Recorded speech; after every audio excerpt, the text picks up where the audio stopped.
2015 சென்னை. மழை நிற்கவில்லை. தெருக்கள் அல்ல, மனிதர்களின் வாழ்க்கையே மூழ்கிக் கொண்டிருந்தது. அந்த குழப்பத்துக்கிடையே வேளச்சேரியின் ஒரு வீட்டின் மாடியில் தண்ணீரால் சூழப்பட்டு நடுங்கிக் கொண்டிருந்தது பேச முடியாத ஒரு உயிர். ஒரே ஒரு சத்தம், மியாவ்.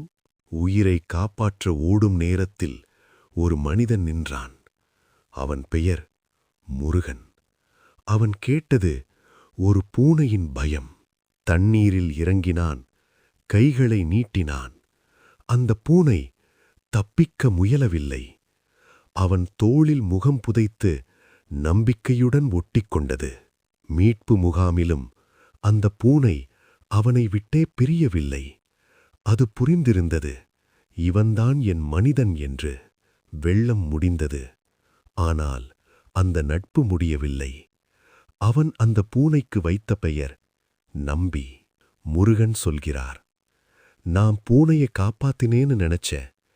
ஆனா உண்மையில அந்த பூனைதான் என் மனசை காப்பாத்துச்சு. மனிதம் பேச வேண்டியதில்லை, அது உணரப்பட வேண்டியது. சப்ஸ்கிரைப் பண்ணுங்க, கதை கேளுங்க.